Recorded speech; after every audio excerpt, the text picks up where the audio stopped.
자, 이제 갑신정변에 대해서 살펴보도록 하겠습니다.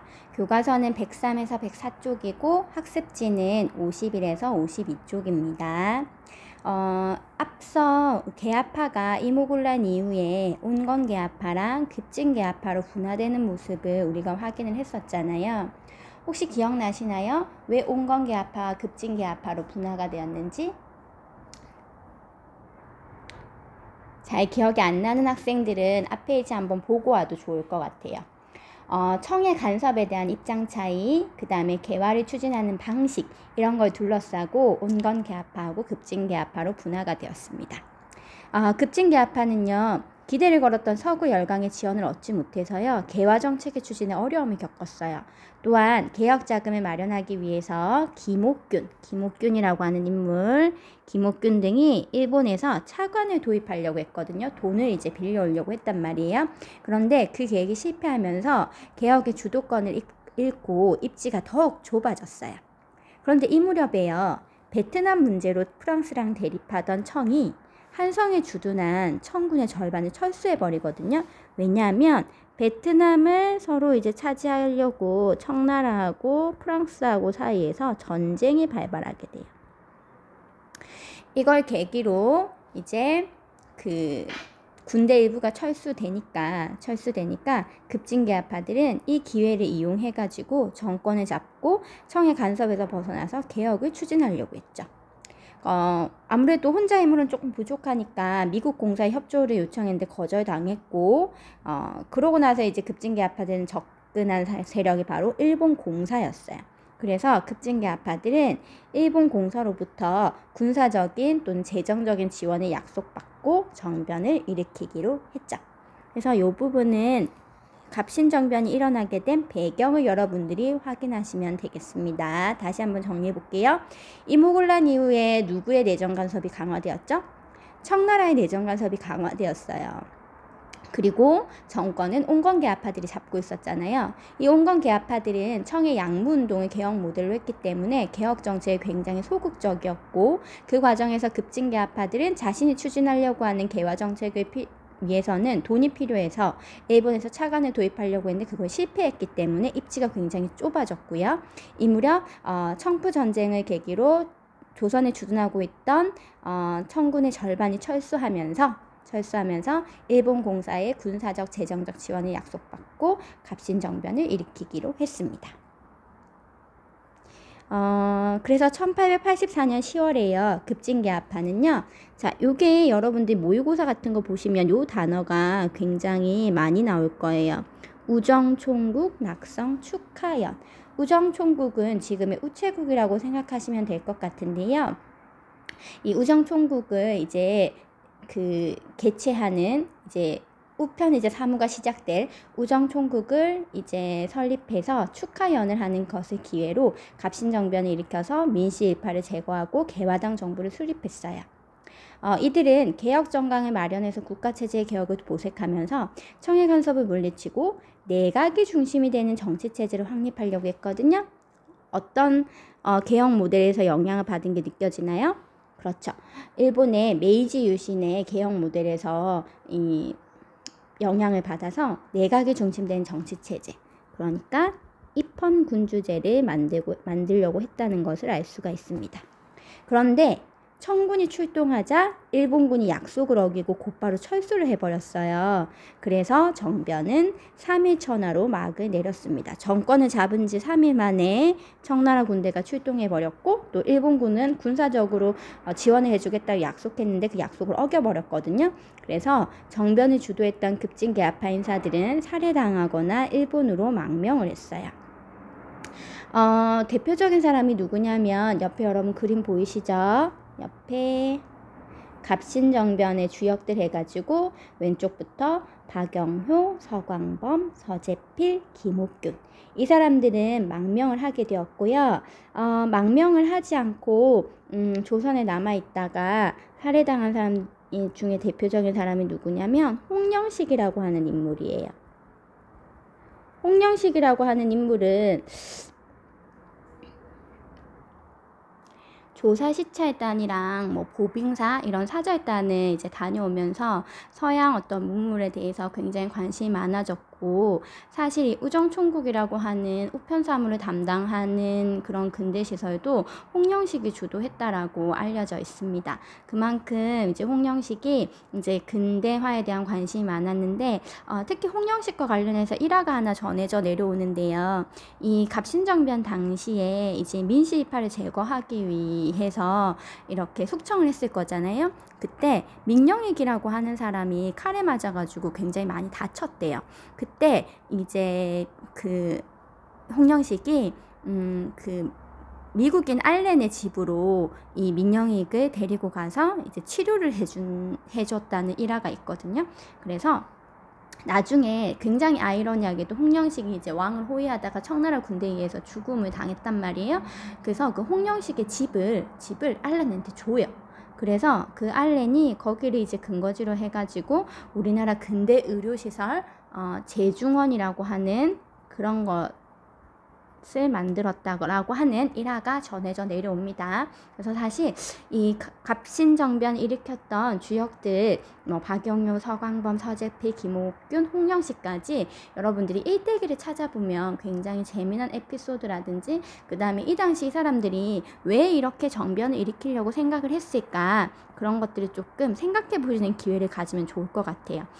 우리 교과서에도 양반 명문가 자제들이 갑신정변을 일으켰다 그래서 굉장히 이 사람들이 남부러울 거 없이 풍족한 집안에서 태어났고, 굳이 이렇게 갑신정변을 안 일으켰어도 고위직을 하면서 잘 살 수 있었을 텐데 왜 이런 선택을 했을까라고 하는 그런 뉘앙스의 글이 실려져 있거든요. 그래서 관심이 있으신 분들은 이 갑신정변의 주역들의 일대기를 한번 찾아보시면 좋겠습니다.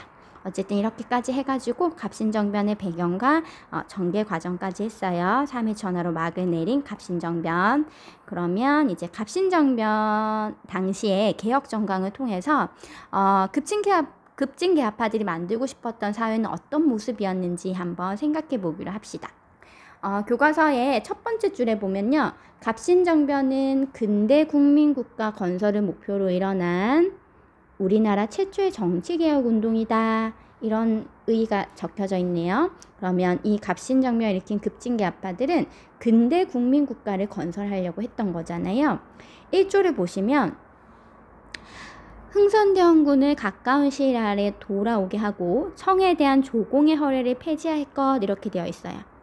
우리 흥선대원군 어디 갔어요? 이모군란 때 우리 흥선대원군 어떻게 됐었죠? 그렇죠. 청나라가 납치해 갔잖아요. 그런 흥선대원군이 갑신정변 때가 되어도 다시 돌아오지 못하고 있었던 거예요. 그래서 흥선대원군을 돌아오게 해서 청에 대한 조공의 허례를 폐지하자. 그래서 이 조약은 청과의 종속관계를 청산해서 자주독립을 확고히 하고자 했던 그런 의미를 담고 있습니다. 그 다음에 두 번째 보시면 문벌을 폐지해서 인민평등의 권리를 제정하고 능력에 따라 관리를 등용하자 이랬잖아요. 그래서 개인의 신분보다는 능력을 중시하는 평등한 사회를 만들고자 했다는 걸 알 수 있고, 세 번째 지조법을 개혁해서 간사한 관리의 뿌리를 뽑고 백성의 곤란을 구제하며 국가 재정을 넉넉하게 한다, 이렇게 되어 있잖아요. 지조법이라고 하는 거는 토지에 대한 세금을 매기는 방법을 말하는 거거든요. 그러니까 이 사람들은 토지제도 개혁을 이야기하는 것이 아니라 토지에 대한 세금제도 개혁을 이제 하려고 한 거죠. 근데 이 당시 농민들은 세금제도 개혁을 원했을까요? 아니면 토지제도 자체 개혁을 원했을까요? 그렇죠. 농민들은 토지제도의 개혁을 원했을 거란 말이에요. 그래서 지주들이 가지고 있는 많은 땅을 농민들도 가질 수 있었으면, 이런 생각을 했을 텐데 그런 것이 아니라 토지에 대한 세금제도 개혁만을 이제 주장함으로 인해서 백성의 지지를 좀 받지 못하는 그런 것도 있었습니다. 그 다음 곽도의 환상은 영구히 중단할 것. 우리 환곡은 그 삼정에 문란할 때 배웠었잖아요. 전정, 군정, 환곡. 환곡의 폐해가 굉장히 심했기 때문에 이런 것들을 중단하자고 했고, 그 다음에 순사를 두어서 도둑을 막을 것이라고 했는데, 순사는 지금으로 따지면 경찰이거든요. 그래서 그런 치안제도, 이런 경찰제도를 둬서 치안을 이제 확보하려고 했다는 걸 알 수 있고요. 해상공국이라고 하는 건요, 보부상들을 위해서 만든 기구였어요. 그래서 이 보부상들한테 특혜를 주는 그런 것이라고 할 수 있었거든요. 그런데 이거를 혁파하자고 했으니까 특혜를 주지 말고 자유로운 상공업을 이제 보장하자, 이렇게 했다는 걸 알 수 있고요. 그 다음에 12조를 보면 재정은 모두 호조에서 관할하게 하고 그 밖의 재무관청은 폐지하자 이랬어요. 이 당시에는 나라에 돈이 들어오고 나가는 것이 나라에 돈이 들어오고 나가는 것이 여러 관청에서 해서 이게 잘 눈에 보이지가 않았어요. 그래서 한 관청, 즉 호조에서 관리를 해가지고 이제 예산을 효율적으로 관리를 하자라는 걸 알 수 있고요. 그 다음에 13조하고 14조, 이거는 대신과 참차는 한문안의 의정서에서 회의 결정하고 정령을 공포해서 시행하고, 의정부와 6조 외에 무릇 필요한 관청은 모두 혁파하고 대신과 참찬을 하여금 참작 협의하여 아래도록 하자. 뭔가 회의를 하고 협의하고 법을 만들어서 공포하고 이런 모습을 볼 수 있잖아요. 그렇게 봤을 때 이 13조와 14조는 내각 제도를 실시해 가지고요. 여기 내각 제도를 실시해서 국왕의 전제권을 제한하고 더 나아가서는 일본의 메이지 유신처럼 입헌군주제라고 하는 정치 체제를 만들려고 한 것이 아닌가라고 우리가 유추해 볼 수 있겠습니다. 자, 이렇게 갑신정변 당시의 개혁 정강을 통해서 급진개혁파들이 근대 국민국가 건설을 목표로 정치개혁 운동을 했다는 것을 알 수 있고, 하지만 이거는 3일 천하로 실패를 했었잖아요. 그럼에도 불구하고 이 갑신정변이 이후에 가보개혁, 독립협회활동, 애국개몽운동으로 이어지는 근대화 운동의 선구적 역할을 하였다는 것을 우리가 생각해 볼 수 있습니다.